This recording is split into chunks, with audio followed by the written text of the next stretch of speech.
Sebenarnya fungsi utamanya lebih kepada info peserta, itu kita bisa cek dan recheck status kita, kemudian bisa untuk cek tunggaan. Bapak, ngomong-ngomong nih, saat ini masyarakat tuh masih ada yang kebingungan ketika mereka hendak mengurus administrasi BPJS Kesehatan. Nah, sebenarnya jenis kanal-kanal di BPJS Kesehatan ini ada apa aja? Kanal layanan di BPJS Kesehatan itu ada dua jenis ya. Yang pertama itu kanal layanan tatap muka, jadi peserta nanti ketemu langsung dengan petugas kita. Kemudian yang kedua ada kanal layanan non tatap muka, atau mungkin masyarakat lebih familiarnya online ya, jadi bisa lewat handphone atau komputer atau laptopnya lah. Untuk layanan tatap muka nih Pak, bisa dilakukan di mana saja? Kalau layanan tatap muka kita ada 4 ya, jadi yang pertama itu di kantor cabang, kemudian yang kedua ada di BPJS keliling. Nah, BPJS keliling ini mobil keliling ya, dia keliling ke setiap kecamatan sesuai jadwal. Kemudian yang ketiga ada mall pelayanan publik. Kalau di Surabaya ini di Siola di lantai 1. Nah, kemudian yang keempat itu ada petugas BPJS 1. Jadi BPJS 1 ini merupakan petugas BPJS yang dia bertugas di rumah sakit, membantu komunikasi antara pasien dengan rumah sakit. Oke, baik. Nah, Bapak tadi mention BPJS keliling nih.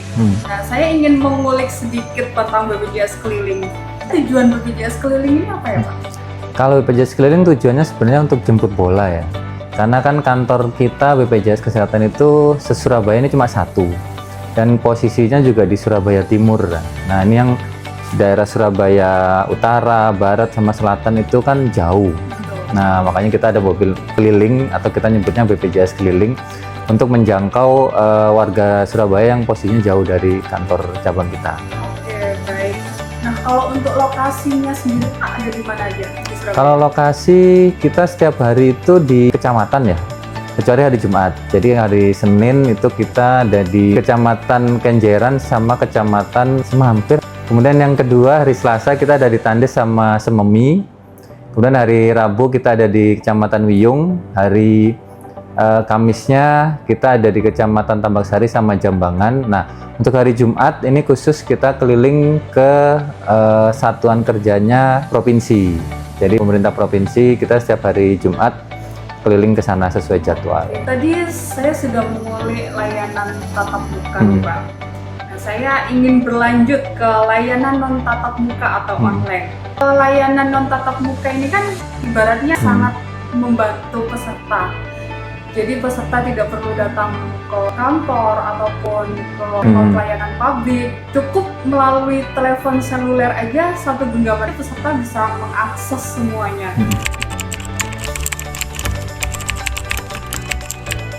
Layanan non tatap muka atau online itu memang kita kan ada 8 ya. Itu biasanya disesuaikan sama kebutuhan peserta sih. Cuma sebenarnya dari 8 itu kalau mau kita mampatkan yang paling akan sering digunakan oleh peserta itu sebenarnya ada 3 ya. Jadi yang pertama ada care center 165 itu telepon. Jadi warga atau semua peserta bisa menghubungi ke 165 24 jam. Kemudian yang kedua ada aplikasi mobile CKN. Nah, ini aplikasinya ada di Play Store atau di App Store. Peserta bisa mendownload langsung. Kemudian yang ketiga ada Pandawa. Pandawa ini pelayanan administrasi melalui WhatsApp. Jadi sekarang kan rata-rata yang pakai Android atau iPhone semua di HP-nya sudah ada WhatsApp ya.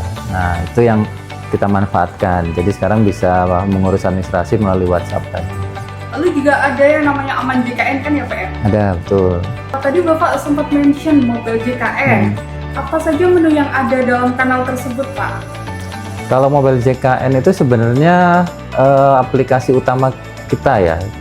Tapi memang tidak semua layanan administrasi bisa dilakukan di situ. Jadi sebenarnya fungsi utamanya lebih kepada info peserta. Itu kita bisa cek dan recheck status kita.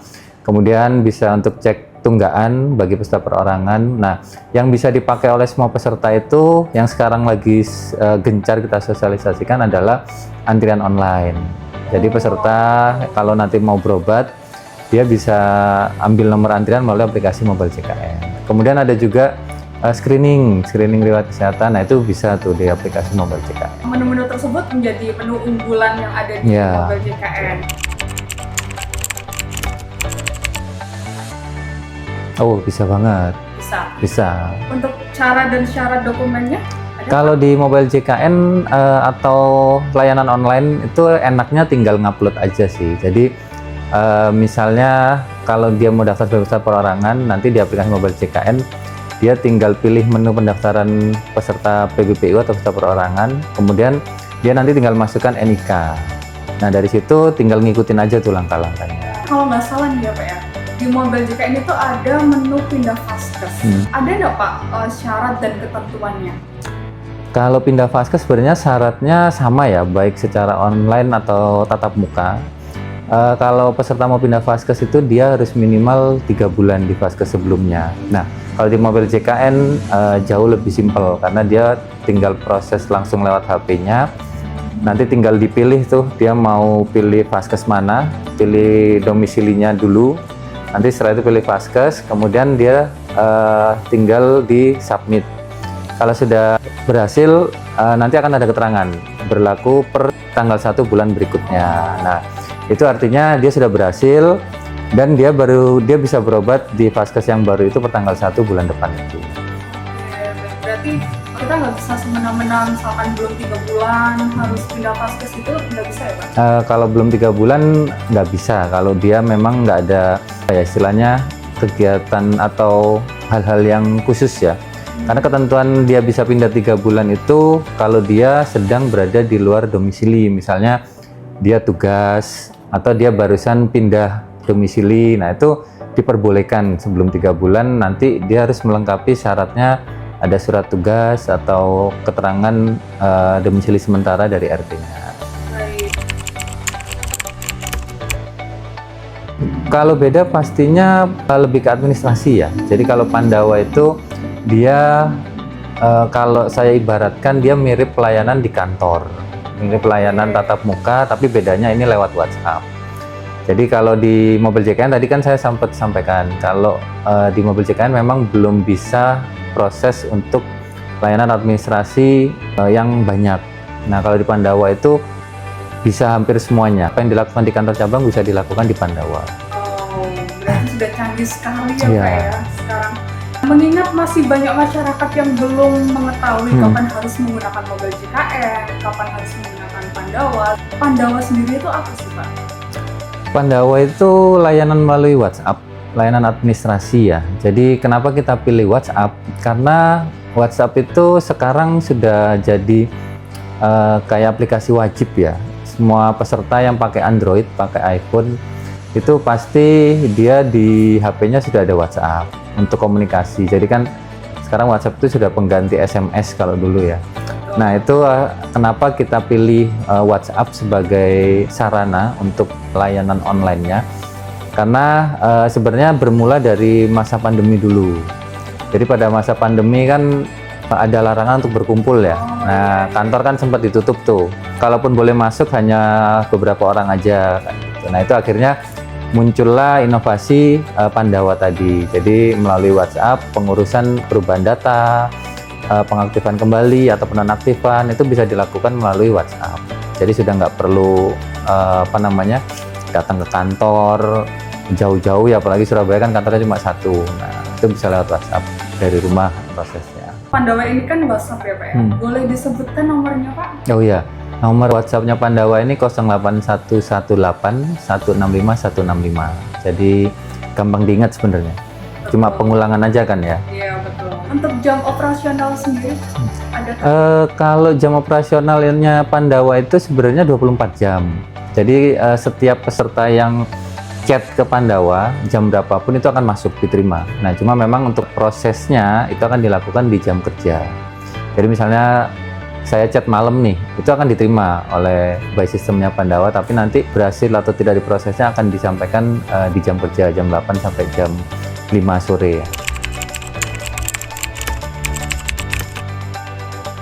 Kalau layanan di Pandawa hampir semua bisa ya, sama seperti di kantor cabang loket itu. Jadi kalau peserta mau pendaftaran baru sebagai peserta perorangan ini ya, sebagai pendaftaran baru peserta perorangan itu bisa melalui Pandawa. Kemudian ada perubahan data meliputi perubahan NIK, pangkat golongan buat yang PNS. Kemudian ada juga untuk penonaktifan peserta kalau ada anggota keluarga yang meninggal atau keluar negeri, itu kan bisa dinonaktifkan sementara. Dan ada pengaktifan kembali. Jadi kalau misalnya anak kuliah, dia kan kalau di atas 21 tahun akan nonaktif ya, itu bisa diaktifkan kembali lewat Pandawa. Atau kalau ada peserta pensiunan yang usianya sudah di atas 80, itu juga karena otomatis nonaktif ya, dia bisa diaktifkan kembali melalui Pandawa tadi. Lengkap sekali ya Pak ya, berarti ya kalau Ya. di Pandawa ini. Apabila peserta sudah chat melalui Pandawa namun tidak ada balasan, bagaimana solusinya Pak? Kalau sekarang kayaknya kecil kemungkinannya Mbak. Oh, Ya, sekarang itu Pandawa cepet kok. 1 menit itu kita pasti ada respon. Jadi biasanya kalau yang nggak bisa ada jawaban atau nggak ada dapat balasan dari Pandawa, mungkin terkendala masalah jaringan aja sih. Tapi pada dasarnya sekarang sudah cepet kok. Sudah banyak yang coba, 1 menit itu pasti sudah ada respon dari Pandawa. selain mobil JKN dan Pandawa, layanan non tatap muka ini kan meliputi Aman JKN juga ya Pak ya. Nah kalau di Aman JKN ini bedanya apa Pak? Aman JKN ini kan anjungan mandiri. Nah ini sifatnya seperti ATM kalau kita di bank. Pasang alat ya di luar kantor, di halaman lah. Jadi di semua kantor cabang itu sekarang ada namanya anjungan mandiri itu, dan alatnya ditaruh di luar gedung. Harapannya peserta yang datang, kalau dia sekiranya yang diurus hanya untuk pindah vaskes, pindah kelas rawat, atau cek status, cek tagihan, nah itu sudah nggak perlu ambil antrian terus nunggu di dalam, karena itu bisa selesai lewat Aman JKN. 5 menit langsung jadi, langsung beres lah. Nah sebenarnya tujuannya Aman JKN ini buat peserta-peserta yang dia terlanjur datang ke kantor dan dia belum tahu kalau sebenarnya kan ada Pandawa, ada mobile JKN. Nah karena sudah terlanjur datang ke kantor, kemudian yang diproses dia cuma mau cek status, cek tagihan, pindah vaskes, pindah kelas rawat, nah itu bisa lewat Aman JKN. Saya ada pertanyaan satu lagi nih Pak. Jika terdapat anggota keluarga yang meninggal, bisa melaporkan melalui kanal apa? Kalau pelaporan peserta meninggal bisa lewat Pandawa atau datang langsung ke kantor atau tatap muka tadi lah ya. Jadi kalau di Surabaya kan ada BPJS keliling, ada MPP juga. Nah tapi sebenarnya kalau mau simple bisa lewat Pandawa. Jadi nanti anggota keluarganya tinggal chat Pandawa aja, pilih menu administrasi, terus nanti pilih menu lagi penonaktifan data peserta.